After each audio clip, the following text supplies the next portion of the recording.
US investment green card. $800,000 must have legally documented money. Exit period after 3 years. Shuda LP 6302946180. మన గత ప్రభుత్వంలో ఎందుకు సాఫ్ట్గా మాట్లాడుతానంటే నేను కుర్చీలో కూర్చున్నాను. చంద్రబాబు గారు నాకు ఓటు బ్లాస్ట్ చేశారు. మామూలు ఇంత ముందుగా మాట్లాడడానికి నాకు అవకాశం లేదు. అధ్యక్ష అంటే కుర్చీకాలు విలువది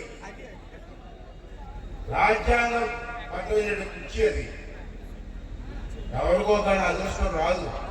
ఈ రాష్ట్రంలో కొద్ది మంది ప్రతిభా భారతి సత్యనారాయణ గారు ఇటువంటి పెద్దలు ఎంతోమంది ఆ కుర్చీలో కూర్చొని రూలింగ్ ఇచ్చారు. నాకు చంద్రబాబు నాయుడు కుర్చీలో కూర్చోబెట్టారు. నా బాడీ లాంగ్వేజ్ గా కుర్చీ సరిపోతుంది. అది బాధ నాకు. సరే పెద్దలు ఇచ్చారు. నేను అసెంబ్లీలో మాట్లాడుతున్న ఎవరు చూసుకుంటారు. నాకు మీరు ఇచ్చింది చంద్రబాబు నాయుడు గారు నాకు ఇచ్చింది పదవి కాదు, బాధ్యత. ఆ బాధ్యత కుదరా వేసుకొని నేను పనిచేస్తాను.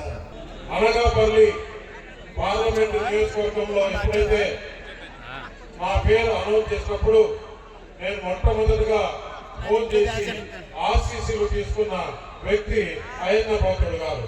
ఎందుకంటే ఆయన ఫోన్ చేసి నా భారతీయ జనతా పార్టీ అనౌన్స్ చేసిందంటే ఏం పర్వాలేదు, నువ్వు రా ఇక్కడికి, ఏదైతే విజయ్ క్యాండిడేట్ గా ఉంటాడో నువ్వు క్యాండిడేట్ కూడా నేను అదే మాదిరి సపోర్ట్ చేసిన అని చెప్పి ఆ రోజు నాకు ధైర్యం ఇచ్చిన అయ్యన్న పాత్రుడు గారికి ప్రత్యేక ధన్యవాదాలు. వారికి నా పాదాభివందనాలు తెలియజేస్తున్నాను. ఒక సభకు ఒక సాంప్రదాయం ఉంటుంది. మన అసెంబ్లీకి కంపల్సరీగా స్పీకర్ స్థానంలో కూర్చోబెట్టి ఎవరినైనా అన్ని పార్టీల వాళ్ళు ఫ్లోర్ లీడర్స్ వచ్చి సాధారణంగా ఆయన తీసుకెళ్ళి కుర్చీలో కూర్చోబెడతారు. అయ్యన్న పాత్రుడు అంటే భయమో తెలియదు, అయ్యన్న పాత్రుడు గారిని తీసుకెళ్ళి ఇష్టం లేకో తెలియదు. అయ్యన్న పాత్రుడు గారి పేరు చెప్పిన దగ్గర నుంచి కూడా ప్రత్యేక హోదా గురించి మాట్లాడేసి ప్రతిపక్ష హోదా గురించి మాట్లాడుతున్నాడు ఈ జగన్మోహన్ రెడ్డి.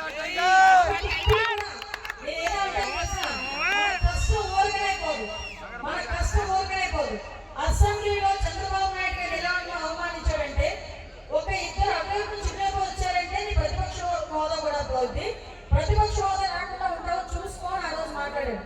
కానీ ఈ రోజు నీకు ప్రతిపక్ష హోదా కావాలంటే అయ్యన్న పాత్ర గారికి భిక్ష అడిగితేనే కానీ దీన్నే అంటారు దేవుని స్క్రిప్ట్ అని. ఇది దేవుని స్క్రిప్ట్ అంటే. కాబట్టి దయచేసి నేను ఏం చెప్పానంటే, ఇలాంటి నాయకులు మనం ఎప్పుడు కూడా అవమానపరచకూడదు, వీళ్ళని రెచ్చగొట్టుకోకూడదు. పరిస్థితులు ఇలాగే ఉంటాయి. మీరందరూ కూడా అదృష్టవంతులు. సుమారుగా కొన్ని 40 సంవత్సరాలుగా అయ్యన్న పాత్రుడు నాయకత్వంలో నాకు తెలిసి నర్సీపట్నం నియోజకవర్గంలో ప్రతి కుటుంబం కూడా అయ్యన్న పాత్ర గారు చల్లవారు నేను ఇది చేసుకున్నానని చెప్పుకునే ధైర్యంగా గుండె మీద చేసుకునే పరిస్థితి ఉండాలి తప్పించి ఎవరు కూడా ఇది లేదు అనుకునే పరిస్థితి అయితే ఉండకూడదని మనస్ఫూర్తిగా కోరుకుంటూ విజయ్ గారికి అదేవిధంగా రాజేష్ కూడా ప్రత్యేకంగా ధన్యవాదాలు తెలియజేసుకుంటూ అమ్మ పద్మావతమ్మకి కూడా ప్రత్యేకంగా ధన్యవాదాలు తెలియజేసుకుని సెలవు తీసుకుంటున్నా. జై హింద్, జై తెలుగుదేశం, జై జనసేన, జై బీజేపీ. మరిన్ని వీడియోస్ కోసం ఛానల్ ని సబ్స్క్రైబ్ చేయండి. లేటెస్ట్ అప్డేట్స్ కోసం వాట్సాప్ ఛానల్ ని ఫాలో చేయండి. అండ్ లింక్ డిస్క్రిప్షన్ లో ఉంది.